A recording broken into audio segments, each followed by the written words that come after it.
I was talking to myself a lot of times of what can control, what can't we can control, giving them ideas like, hey, you'll never find a hater that's doing better than you, right? Hmm. And try to give Hmm. them some perspectives around it and understand that, when this is happening, it means you're in a great spot and something that you've earned. So let's Yeah. try to embrace it. Welcome to the Authentic Confidence Podcast with Ben Fauske. Our mission is to help you find, coach, and communicate confidence in every area of your career. Join us for real conversations about how to build a confident life with world-class leaders, educators, and influencers. All right. Welcome, everyone, to another episode of Authentic Confidence. I'm your host, Ben Fauske, and I am absolutely thrilled with our guest today. Several years ago now, I had a chance to sit down with this individual, and he told me he was going to go into consulting. And I want to go on record to say it's not if you'll be successful, it's how successful you'll be. And if any of you guys have ever had a chance to interact with Steve Jones, he leads with love. He coached Kimberly football to arguably one of the greatest performances in the country's history. He now helps out with the Packers. He coaches executives from around the world and Fortune 100 companies.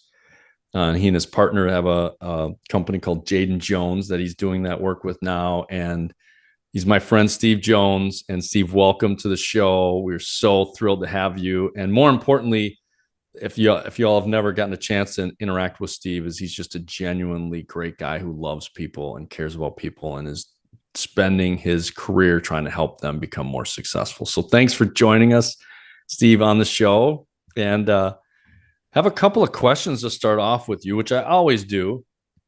Is some people would assume, Steve, that, oh, well, he's got Kimberly, they have all this money as a high school football team. Life has come easy for Steve. He's got great hair. He's got a great wife and kid. He lives in this beautiful home in Northeast Wisconsin. Like, life is good. You got a lot of advantages. And if I had those sorts of advantages like Steve had, I'd be successful too.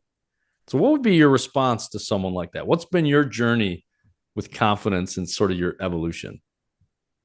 Yeah, well, first of all, I'm fired up to spend some time with you, Ben. I think very highly of you, so it's always fun, no matter what, to spend some time with you. So, to answer your question, I think a lot of my journey is just rooted into my childhood, like a lot of people's. And I grew up the youngest of five. I'm a proud oops baby. My mom would call me an unexpected blessing, but I know the truth. I was a big oops, and my oldest brother, his name is Bob, and Bob was born with the umbilical cord wrapped around his neck, which got the oxygen supply to his brain. So my brother Bob was born with a lot of severe disabilities. But I still think about Bob quite a bit. He's no longer with us, but he still kind of serves as an inspiration to me because I think one thing about Bob is he never allowed his circumstances to dictate his behavior, right? So that's one core characteristic about Bob that I really thought highly of. Never played the victim, right? And again, to this day, somebody that I still look up to, even though he's no longer around. And two older brothers named Mike and John. Growing up, they were again older than me. They were my role models, my big brothers, and also my father figures growing up. And an older sister as well named Susie. And Mike and John, big reason why who I am today is because of them. As I mentioned, they were father figures to me growing up because unfortunately I grew up with a dad who's a severe alcoholic. He was abusive and it wasn't around very often. So luckily, I had those big brothers that I looked up to so much that really stepped up and stepped in and were leaders in my life. And then also lots of teachers and coaches. One in particular, my fifth grade teacher that I look back on that was really pivotal because that was really a tough time. Divorce, had to move, schools, neighborhoods. My brothers were off at college at that time. So a lot of great people that made impacts on me, and it's really why I got into education and in coaching because of the role models I had growing up. And you talked about trying to make an impact on people, which I do, and a large part is because so many people have had such a huge impact on me growing up.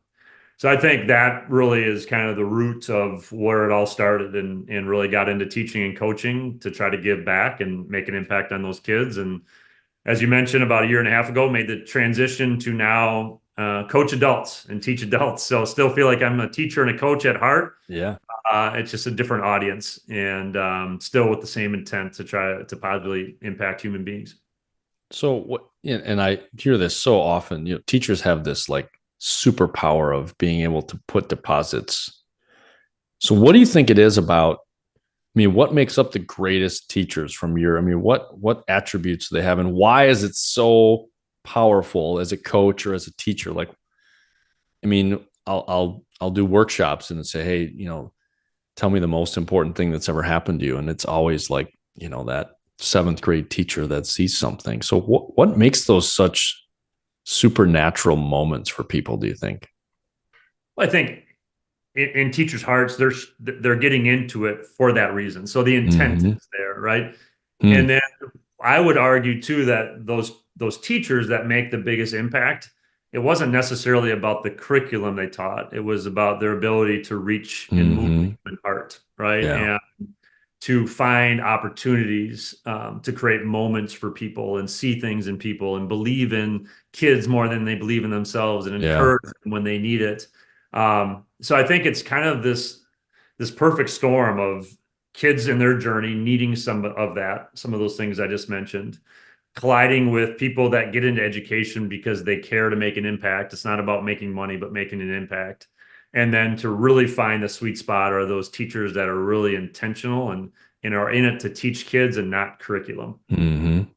Yeah. And often that teacher might be the first person that's made that sort of deposit. Mm-hmm. Right. And so then the kid goes, do I believe you? Do I believe you? And if I do, what does that mean? Right. And so I want to move into the coaching part because some people know of, so Kimberly High School in Northeast Wisconsin, just outside of the Appleton area, for those of you that aren't familiar, made an absolutely historic run. And what most people don't know is, tell us a little bit about the team when you came into Kimberly football. This was not exactly a 30-year dynasty when you came in. No, I came in, as an assistant coach underneath Coach Jorgensen, and when I got there, as you said, historically Kimberly football was not great. I got in there a couple of years after they started to really establish a culture, and things started to get better, but it wasn't like it had been this dynasty, and you're just walking in and it's a factory, and it just kind of turns out great kids all the time. Yeah, And it really was. what was the record when you before you were head coach? Well, before I was head coach, we had success. Mm-hmm. We had won a couple state championships at Division II level, which is a little bit lower level. So I was walking in, with success that a great coaching staff had built together, which brought on its own challenges, Yeah. because I think as a lot of people say, it's a lot easier to get to the top of the mountain than it is to get there. And I would even say you almost become the mountain, right? Yeah. Everybody's kind of Mm-hmm. targeting you to try to climb that mountain and beat Kimberly. So, I got to be a part of the building of it. And then I had then the opportunity to say, okay, it's great, but now how do we grow greatness? How do we continue to grow from here? Which, as I said, brings on its own challenges Yeah. and obstacles and question marks along the way. However, if I'm not mistaken, there was a winless year in there at some point, or like a one win year before you started.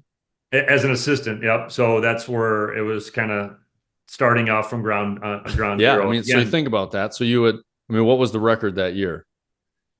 Again, that was the year before I got there, or before that, the new staff started taking over. I don't quite remember the Yeah. record. I think it's like 1-13 or something, or it Yeah, was something. So it was yeah. like you guys had your hands full. And now fast forward, walk us through the numbers. And I know you're a humble guy, Steve, but walk us through the numbers of what did you accomplish at Kimberly? Yeah, so I was the head coach, had the opportunity to lead the program for 11 years, and and I mean this, it's a we thing, it's not a me thing. Like, we had an amazing coaching staff, amazing kids, community, administration.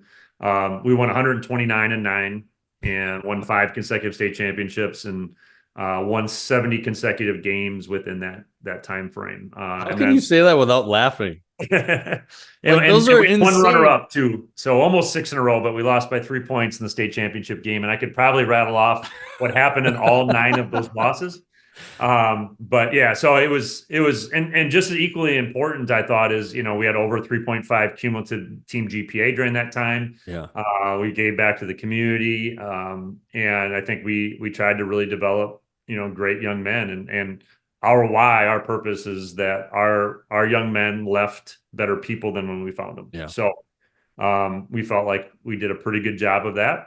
We weren't perfect, but we really strived for that. And then I think the other thing that's interesting is you win all those games. We never really talked about winning. Mm. Never once got in front of our team and said, "Hey, we got to win this game." We talked about what it took to be a winner, Yeah. the processes, the systems, the behaviors, the habits, the mindsets. Because ultimately, winning is an outcome that we can't control. Life would be a lot easier if we could control outcomes. We can influence them. So that's really what we poured into in our program. So how did you handle the haters?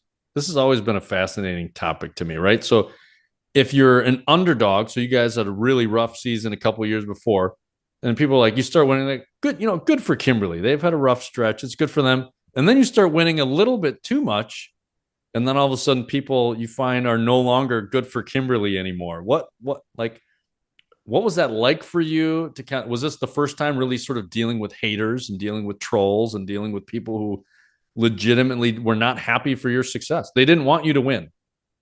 Yeah. So yes, first time ever, and it was an interesting journey, and I think at times I handled it better than others, and sometimes I brushed it off, and other times it got under your skin sometimes, because I still remember, I think we made it down to our 6th consecutive state championship, and I was doing a live radio interview on the way home from winning a huge game in dramatic fashion in overtime, and the person on the radio was really like, "Oh, so you guys made it back again, huh?" And I called him out. I said, "So you're not happy?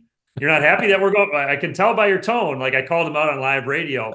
But that was like the feeling. And so it was more to me, about making sure that it didn't Yeah. affect the kids, right? So Yeah. I always talked about our journey kind of like a family vacation.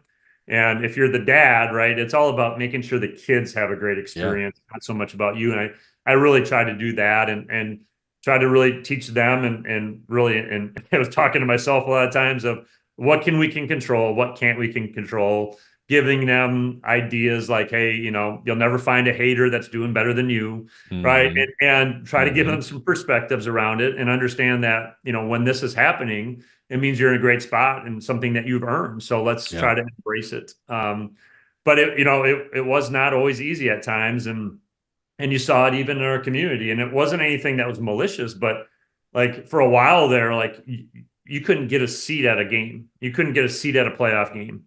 And then we started winning all these games, and sometimes, like level 1, level 2, first couple rounds of the playoffs, we wouldn't have many people in the stand. They're just Because planning it. I'm going to wait till the state finals yeah, I'm again. gonna wait Like, for the this state is all a game, right? given. So it was interesting, but you just got to try to learn to embrace it, Yeah. and give people tools to be able to enjoy the journey throughout. And this is, you and I have talked a bunch about this. People would likely assume your confidence was unshakable in those days, right? Yeah. You're on. I mean, you've already solidified your program history, right? I mean, likely these things will never be done, and even if they are, right, celebrate the next one. But we're going to be proud of what we've done forever. Were there times when your confidence was still like, people call it imposter syndrome, or we have this fear of living into or up to expectations? And what was that like for you? Did you have moments where you were like, no, now I got this, Ben. I'm good forever now. I've sort of locked into being a great coach. Now it's the next challenge. Or did you have moments even as a coach where you're like, ooh, I'm not sure? Yeah. We've had some conversations around this. I think you even asked me, like, when did you feel like you were confident and you were the coach? Yeah. I don't know if I ever felt that way from the beginning. I almost didn't even apply. I don't know. I don't tell this to many people, but when I got done playing college football, I kind of had to make a decision. Do I go down the coaching college football route, or do I want to coach high school and teach? And so I went down that route, obviously. And from that point on, my goal was to be a head coach. And Mm-hmm. I tried to do everything I could to set myself up for that. And I think I did that. And all of a sudden, the job opened up at Kimberly High School, and I almost didn't apply. I almost didn't apply because, my inner critic got really loud. What happens if you get the job and you stink? And what happens if they don't pick you? How embarrassing will that be? And you're not good enough. And Mm-hmm. I almost didn't apply, and then I get the job. And then it is a constant battle. As, we talk about, like, confidence is not on the other side of something. Mm-hmm. Some people say, well, once you got the job, you had to have felt confident. No, I question myself all the time. And then, Yeah. even after we won 70 games in a row, we won our fifth consecutive state championship game on a Friday evening. Saturday morning, I woke up, and I don't want to use the word depressed, but I felt very sad. I Mm. felt very anxious. And the thoughts that were rolling through my head were, man, how are we going to replace the senior class? What happens Mm-hmm. if these schools start plucking out all of our assistant coaches because we've had all the success? What if somebody leaves? What happens next year if we go 2-7? Everybody's going to find out that I was just faking it for the last 70 games in a row, and I'm not that difficult. Like, and I know you laugh, but in laying in bed that morning, that's Yeah. literally stuff that I didn't want to get out of bed. Yeah. And you would think from the outside, like, oh, you must have been flying high and walking Mm-hmm. around and peacocking around and feeling great about yourself. It was the opposite. Yeah. Well, it's just, I mean, right. We have this brief moment of celebration, and then it's like, okay, am I up for the next challenge? Mhm. Because it's going to be harder next year. There's going to be more teams coming after us next year. And so now let's transition. So you have a great career. You decide you want to help out sort of more school districts, and you find yourself in the Packers locker room being in the mix of, arguably one of the most watched teams, most watched quarterbacks. Talk us through what is the experience like, sort of coaching, influencing, helping at the pro level? What's that been like? And so when I decided to officially step away that summer, so obviously the school year ends beginning of June, the first speaking engagement I had was with the Green Bay Packers. It was down at Kohler. They have a retreat, and it's for the coaching staff, scouting department with Brian Gutekunst and Mark Murphy and the leadership team. So all in all, there's over 100 people in the room, and this is my first opportunity to be a professional speaker. And sitting in the front row is Mark Murphy, Gutekunst, Matt LaFleur, head coach, Rich Bisaccia, special teams coordinator, who's been in the league forever. They're sitting in the front row, iPads open, pens in hand, ready to take notes. And I'm like, what the heck am I doing here? So that was my first experience, and having the courage to get up there and give it my all. Mm. And then fast forward, building the relationships that we've built and having the opportunity to work with Coach LaFleur directly and the coaching staff and be around the organization has been unbelievable. And it's unbelievable people there. What makes that organization special, just like the vast majority of organizations, always boils down to the people. And it's a little bit surreal at times of like, yeah, I was just coaching high school football, and now I Yeah. have the opportunity to be around the top organization in all professional sports, in my humble opinion. Yeah. Yeah. But it, Well, I uh, remember the call when you're like, we're on the call. You're like, yeah, I'm helping out. I'm in with the team. I'm in at all the practices. I'm in all the games. And then about halfway through the season, you could just see the team's momentum starts building and building it. So what is that like to watch confidence? So these athletes are coming in, talk about confidence, right? They've been dominant in high school, dominant in college. I mean, just amazing world-class athletes. What does the confidence journey look like in the locker room when you're struggling? And I think at one point had a 6% chance of making the playoffs or something like that. Like what is a coaching strategy to capable people, but clearly we're struggling with their own inner critics at that moment, right? What is your strategy? What role do you play in helping transform the confidence of that locker room? yeah, I don't know if it has much or anything to do with me. I would give the credit to, Coach LaFleur and the staff to start with, because, and you could see it in the press conferences, the only thing I know what to do is to show up and get back to work. Yeah. And it was not a panic button moment. It Yeah. was not, we got to throw everything out the window. We got to change what we're doing. It was very process oriented. You heard, Brian Gutekunst talk about that in interviews too. And it was the same. Like it wasn't just an interview. It was that was the process. And when your leaders don't flinch, it gives everybody else that confidence that they Yeah. need, in my opinion. Yeah. And so I can't speak for the individuals in the locker room. I can just tell you that I think that what was huge was nobody hit the panic button. It was Yeah. about getting back to work. We're going to trust our processes and our systems, and we're going to work the plan. Well, I have a sneaking suspicion, Steve, you had a little more to do with it than what you're letting on. And that's some of the work that you and I are still doing, just owning the greatness that you have. Because, I mean, to me, the way that, if you guys want to sort of look into what Steve's doing, the work that he and his partner are doing, Jaden Jones, it's jaden-jones.com. I mean, really, the humility that you bring, Steve. But this is what's interesting is when you walk into a room, there is an aura of confidence. When you stand behind a podium, we feel it. It's translated. So what is that? What do you call that? Because you have it with corporations. You have it. I've seen it firsthand. And I don't want to say it's like demanding the room, but there's an element of confidence that you just is like overwhelming. When you're approaching a keynote or approaching a team, how do you get in that mental state? Because I think when you think about the teams that you've led, right, it's like they would you could see them looking over at you. And my kids went to Kakana, so they we were not super happy when Steve was in that confident mode all the time. But when you walk, we did get a win this year, though. I think I do have to plug that just a second. Kakana did get a win. My daughter's dating the quarterback, so it was we were passionate. Or that's not what this is about. However, I think it was 19 years in a row we'd lost. But anyway, when you're getting to the mic, there's an energy you're bringing. It's felt, and it's not arrogance, yet it's a certainty that this is going to be something special.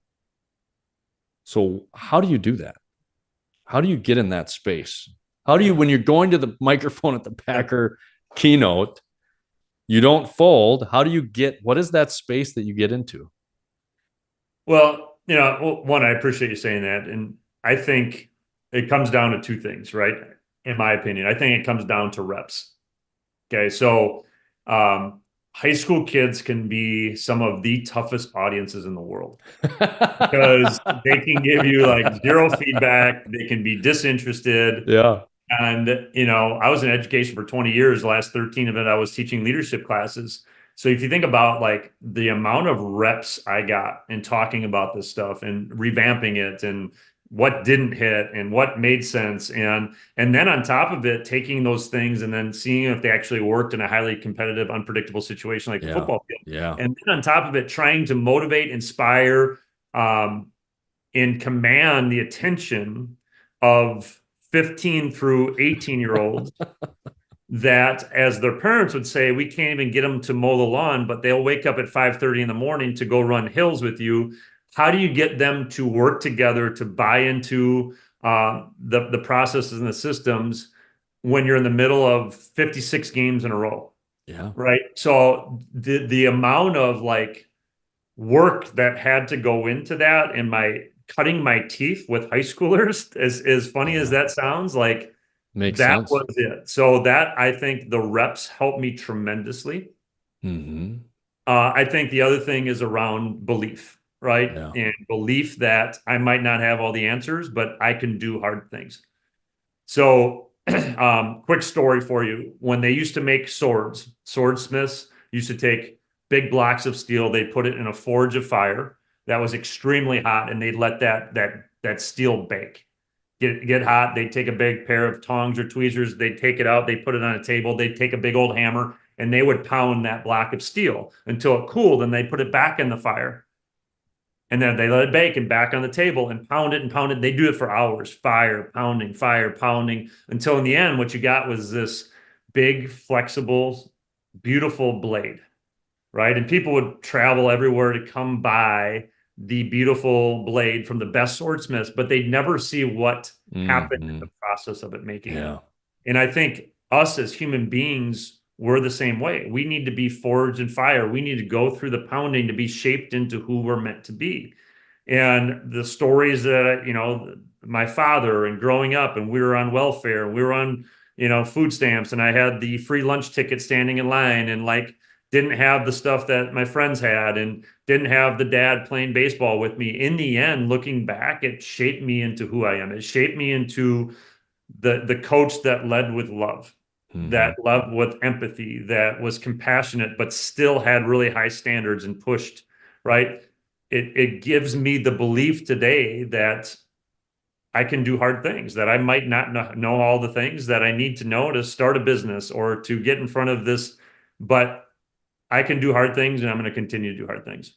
Well, I can tell you, Steve, as we're wrapping up, I mean, I've been on the receiving end of I remember the first time I saw you speak live, and the presence and the energy to have a combination of power and love, right? You can have sort of a love, but it's sort of a soft, like, come here, everybody's fine, lower the expectations, we're going to get through this. Then there's also powerful presenters, right? That you see them power up and sort of go, I'm in charge. And it was the most impressive version of those two emotions and elements together. And what I just got this sense of the transfer, what you were saying to the audience was, you have no idea what you're capable of. Mm. That's what I felt. Mm. And it was a belief that was transferring to me.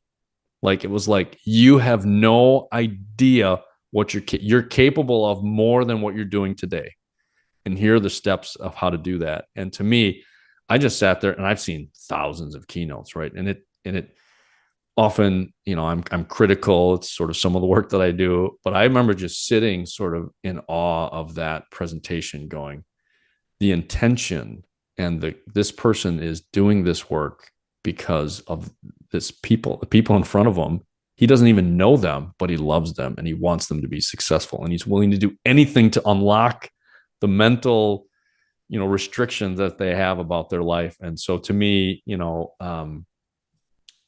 if any of you want a keynote to absolutely transform an event, Steve, to me, is absolutely one of the best in the business. So if there's anything that he can do to help you or your organization, or just to spend some time just, letting people know what's possible, can't thank you enough, Steve, for joining us. And always love our chats and times to invest in each other. And man, I mean, I'm so happy for you and excited for the clients you work with, the teams you're helping. I think that it's hard to leave education, from what I hear from people, right? Mm. And I know that was really hard for you. I know we had some conversations, like, you're feeling like you're letting some people, leaving them behind or letting them down.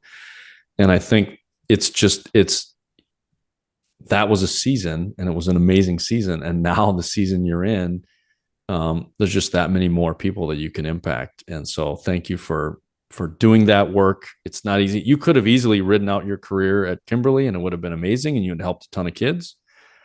You decided to take another risk, and it was a confidence challenge for you along the whole way, right? And I think that's what people misunderstand, is they think all of us, myself included, we teach this stuff, we must have it all together. Man, you pick a topic, you pick a day, we're all going to go through it. The difference is, I think I love what you're saying, Steve, is you just go through it.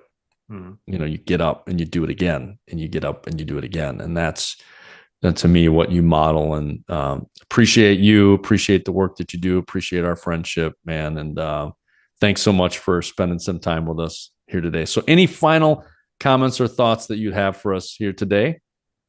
No, I appreciate the kind words, and the feeling is absolutely mutual. Ben, appreciate you helping me through the journey, and as you said, it was not an easy decision, but grateful to have people along the way to help me guide me through that decision-making process. You were definitely one of them, so I appreciate that, and appreciate you having me on today. Yeah, and I understand you still help out a little bit with Kimberly football once in a while, and they're still doing pretty amazing things, from what I hear.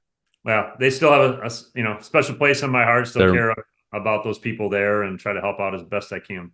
That's awesome. Thank you, Steve. Appreciate you. I think we'll have to have you again. There's many more topics I'd love to discuss. Another thing to note, he's got a great book out called Twin Thieves.